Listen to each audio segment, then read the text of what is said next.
Hi everyone, it's Karen again, and just as I promised, here is yet another video. Now, in my past video, I promised that I'm going to be doing a video titled Why is Man Scared of Death? And this is that video, so keep watching.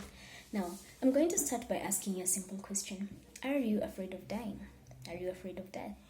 I believe I know your answer. The past few months have seen much of the world take active measures to stop death. Coronavirus, as we know, has in its wake killed thousands. Why are countries on lockdown? Why are we staying home from work, sanitizing and washing our hands every other minute? Well, I think our hands have actually never been cleaner. The simple answer to that is we want to stop the rapid spread of the virus. The more difficult to digest answer, we are trying not to die. Death. It is a subject that you may not want to discuss, but it is inevitable for you and I. It is where you and I will end up. Maybe you'll die before me, maybe I'll die before you, only God knows. But to understand death, I believe we have to go back to the beginning. That is to the book of Genesis. In Genesis chapter 1, we see God creating the universe and man as the crown of it all. In Genesis chapter 1, verse 28, man is instructed by God to multiply and fill the earth. Up until then, there is no mention of death. And therefore, we can safely assume that by then, God did not intend for man or for any of his creation to die. But we all know what happened shortly after that. Man is tempted by Satan and consequently falls from glory. You can see that in Genesis chapter 3. You can actually go and read the entire chapter. A blame game definitely ensues. Adam blames Eve blames the serpent, yada yada yada. Actions have consequences. And because Adam and Eve had sinned and gone against God's natural order, they had to face the consequence. The serpent is cursed. Eve and all other women by extension are told that they will bring forth children in pain and in sorrow. And as for Adam, the ground is cursed. Man is told that he shall eat by the sweat of his brow. And then a little bit down in that verse, something very important. Man is told that he came from dust, and to dust he shall return, thus marking the entrance of death into the world. We can therefore see that death came into the world as a result of sin. Since we are all descendants of Adam and Eve, we are all destined to die. It is one thing that we inherited from Adam and Eve is dying. And since then, it has been appointed for man to die. For every man, the mightiest, the greatest, the toughest, all of us meet the same ultimate destiny, which is death. It doesn't matter whether you die and you're buried 6 feet under or you're cremated. I understand cremation has become something very fashionable nowadays. I don't really know why. Or your body is thrown into the ocean or whatever people want to do. When you die, you're dead. When you think of someone like Vladimir Lenin, I'm pretty sure most of you know who Vladimir Lenin is. He was a Russian revolutionary political theorist in the Soviet. And we all know that Lenin died in 1924. But do you know that until this day, Lenin's body has been preserved? It still looks very good all these years later.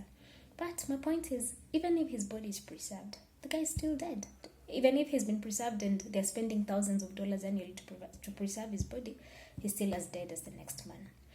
Now, again, I want to support my theory that says, it's actually not really my theory, but I want to support the fact that I said that death is a consequence of sin. In Romans chapter 6, verse 23, the Apostle Paul clearly states that the wages of sin is death. I always want to say it like this. Wages. When you think of wages is like payment or salary for a job done. And so death is the payment or the salary for sin. And all of us are sinners. There is not a man in this world who is not a sinner. Now, I want to suggest to you that man is afraid of death because man is afraid of judgment. Deep down in the heart of every man, we know that physical death isn't the end. Some people do not subscribe to any faith, and they try to convince themselves that when they die, that will be it. They imagine that they'll die, they will rot, decompose, return to dust, and that will be the end of it. They think that they will die and be forgotten. Some others of diverse faiths try to convince themselves that they will reincarnate, that they will come back as birds or butterflies or cockroaches. I've actually heard something like that from a faith from a certain country. It is a very wonderful fairy tale, but at the end of the day, that is what it is, a fairy tale. Death is not really natural. Logically, death should be a natural part of life. I mean, it should be like birth. Birth seems very natural. You are born, you grow up, you go to school, you get married, blah blah blah blah. All these things seem very natural. But if death was natural, then why do we celebrate birth but we mourn death? The answer is because death has a sting.